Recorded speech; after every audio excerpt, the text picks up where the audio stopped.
कैराना एक छोटा कस्बा है शामली डिस्ट्रिक्ट में, वहाँ पे हम लोग सब सेटल्ड हैं, वहाँ से मैं बिलोंग करती हूँ। और मेरी पढ़ाई मुझे बचपन में हॉस्टल भेज दिया गया था, तो क्लास 1 से 12 तक मैं दिल्ली में एक हॉस्टल में थी, गर्ल्स हॉस्टल में। और उसके बाद फिर पढ़ाई में के लिए दिल्ली ही रहना हुआ। ग्रेजुएशन करी मैंने लेडी श्री राम से, उसके बाद डीयू में फैकल्टी ऑफ लॉ से मैंने एलएलबी की, और फिर मैं मास्टर्स के लिए लंदन चली गई थी। लंदन में मास्टर्स आपने किया, तो क्या आपके सब्जेक्ट थे मास्टर्स करते समय? मेरा इंटरनेशनल लॉ एंड पॉलिटिक्स। तो ये तो बड़ी अद्भुत कहानी आपने कह दी है। कम से कम हमें पहले इस सवाल का जवाब तो मिल गया है कि आप सियासत में इतनी मैच्योर क्यों हैं। इसका कारण ये है कि आपका लंदन से आपने पॉलिटिक्स की पढ़ाई की और देश में आपने वकालत सीखी। जी, ऐसा कह सकते हैं। पढ़ाई का बहुत बड़ा योगदान रहा है मेरे व्यक्तित्व को बनाने में।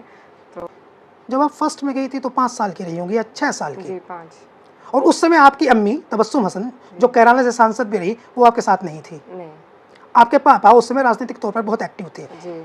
भाई आपके नाहिद हसन, वो कहाँ रहते थे? वो भी हॉस्टल में थे। उसी हॉस्टल में? नहीं, वो देहरादून में थे हॉस्टल में, और मैं दिल्ली में थी। तो हम दोनों की पढ़ाई जो है वो स्कूलिंग घर पे नहीं हो पाई, क्योंकि बहुत व्यस्त मेरे वालिद रहते थे और मम्मी भी उसी चक्कर में व्यस्त रहती थी। तो फिर हमें इसीलिए बाहर भेजा गया था, पहले भाई को और फिर मुझको। जी। कुछ मेमोरी है? बिल्कुल, बहुत ज़्यादा मेमोरी है। शुरू में बहुत मुश्किल था, क्योंकि एक अपने परिवार में रहने का जो पैम्पर्डनेस होती है, जो सर चढ़े हो जाते हैं बच्चे, वो वहाँ पर नहीं हो पाता। आप किसी भी सब काम आपको अकॉर्डिंगली करने पड़ते हैं, जो रूल्स हैं। कोई भी काम ऐसा नहीं है जिसमें आप ज़िद करके नहीं करना है। उस तरह की जो बच्चों की हरकतें होती हैं, वो हॉस्टल वगैरह में चल नहीं पाती। तो एक तरीके से अब अगर रेट्रोस्पेक्ट में देखा जाए तो काफ़ी डिसिप्लिन उस वजह से आया है, लेकिन उस दौरान काफ़ी मुश्किल रहा था। अब इतनी स्ट्रॉन्ग अंदर से मैं हो गई हूँ कि मैं कहीं भी रह सकती हूँ। ऐसा मुझे कभी अब ये फील नहीं होता कि मैं घर से अलग हूँ। हर जगह को घर बनाने की आदत शायद बचपन से ही लग गई थी। लेकिन कहीं से ऐसा भी आपको लगता है कि आपका कहीं बचपन आपका किल हो गया? एक बचपन भी तो होता है ना, गलियों का, मोहल्लों का, परिवार का। बिल्कुल उस तरह का नहीं था, लेकिन दूसरी तरह का था। अभी भी अगर अपने जो पढ़ाई के जितने भी दिन हैं, उनमें सबसे ज़्यादा अगर मैं कुछ याद करती हूँ तो वो अपने हॉस्टल के दिनों को ही याद करती हूँ।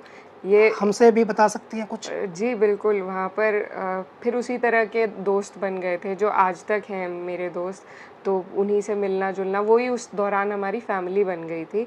तो और वो जो बॉन्ड उस टाइम बना था वो आज तक चल रहा है, और बहुत मतलब अनुभव ऐसे रहे जो हमने खुद सारी चीज़ें करना सीखा आपस में एक दूसरे की मदद करके। तो उससे जो जिस तरह की दोस्ती उससे उस दौरान बनी, वो अब बननी बड़ी मुश्किल है।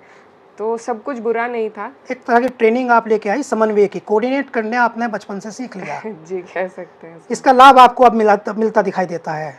डायरेक्टली तो नहीं, पर हाँ सब चीज़ें बन जाती हैं, एक वो बना देती हैं आपके लिए रास्ता आसान करने की भूमिका। तो वही लेडी श्री राम कॉलेज में आप पढ़ने चली गई उसके बाद में। वहाँ पढ़ने वाली लड़कियाँ जो दुनिया भर में, पूरी दुनिया में, कोई कैलिफोर्निया में है, कोई बोस्टन में है, कोई लंदन में है, और कोई कैनबरा में है, और आप कैराना में हैं। जी। तो ये डिफरेंस कहीं से लगता नहीं कि सब मुझे कहाँ तुम यहाँ गांव कस्बा, और वो भी कैराना ऐसा कस्बा जिसको लेकर लोग जो हैं ये कहते हों कि यहाँ लड़कियों पर तमाम तरह की पाबंदियाँ, यहाँ इवन स्कूलों में लड़कियों की प्रतिशतता किसी दूसरे सिटी की तुलना में बेहद कम, खासकर उस कम्युनिटी में, मुस्लिम कम्युनिटी में साक्षरता का अनुपात बेहद कम, और उनमें भी लड़कियों में साक्षरता का अनुपात उससे भी कम। और आप इंग्लैंड पढ़ने चली गई और फिर कैराना लौट आई, यानी जाना था परवाज पर और आ गई ज़मीन पर। दोबारा ज़मीन से परवाज करेंगे ना, तो इसलिए वापस आना पड़ा। मैं आपका पहले सवाल का जवाब देना चाहूँगी, जो आप एलएसआर के लिए बता रहे थे कि वहाँ की लड़कियाँ बहुत अल्ट्रा मॉडर्न, तो वो किसी उसमें नेगेटिव कॉनोटेशन नहीं, नेगेटिव नहीं है वो। हाँ नहीं, वो अल्ट्रा मॉडर्न थॉट प्रोसेस है। यस, वही कह रहे हैं। हाँ, तो वहाँ पर वही कह रहे मतलब वहाँ पर जो पढ़ाई जिस तरीके की होती है, तो वहाँ पर हमारे यही सिखाया जाता है कि आप किसी से कम नहीं हैं। एक फेमिनिस्ट आइडियोलॉजी के तरफ ज़्यादा झुकाव है कॉलेज का हमारे। तो और फेमिनिज़्म में यही सिखाया जाता है कि सब बराबर हैं, हमें कहीं भी अपने आप को किसी से कम नहीं मानना है। तो उस हिसाब से वो बहुत अच्छी वहाँ की भी जो ये सारी ही चीज़ों की इनकलकेशन रही, वो बहुत ज़बरदस्त रही और बहुत वहाँ से सीखने को मिला पढ़ाई के लिए। जो रिसर्च की बेसिस थी वो वहीं से सीखी मैंने और बहुत चीज़ें। तो एक बहुत अच्छा एक्सपोज़र रहा उस कॉलेज में पढ़ने का और वहीं से फिर आगे का रास्ते। तो ये आपकी जो फ्रेंड सर्कल था वो जानता था ये बात? नहीं, कोई मेमोरी कुछ हो याद? नहीं, ऐसा कभी मैंने मुझे ये ध्यान है कि कॉलेज तक भी मैंने कभी ऐसे बताया नहीं था कि मैं कुछ लोगों को, कुछ जो मेरे कॉलेज के कुछ फ्रेंड्स होते हैं और कुछ सर्कल में होते हैं, तो उन्हें तो बिल्कुल अंदाज़ा नहीं था। तो अब जब ये इलेक्शन 22 वाला हुआ और तब ये कवरेज इतना ज़्यादा हमारे चुनाव का हुआ, उसके बाद कई लोगों को पता लगा कि मैं एक पॉलिटिकल बैकग्राउंड से आती हूँ। वरना ऐसा कोई इस बारे में बात करने की कोई वो ही नहीं थी कभी भी कि मैं जताऊँ या बताऊँ कि ऐसे-ऐसे मेरी फैमिली है, क्योंकि वहाँ पर ज़रूरत महसूस नहीं हुई कभी भी। तो जो बहुत क्लोज़ मेरे फ्रेंड्स थे उनको मालूम था, लेकिन ज़्यादातर एक्वेंटेंसेस जो हैं उनको इस बारे में जानकारी नहीं थी।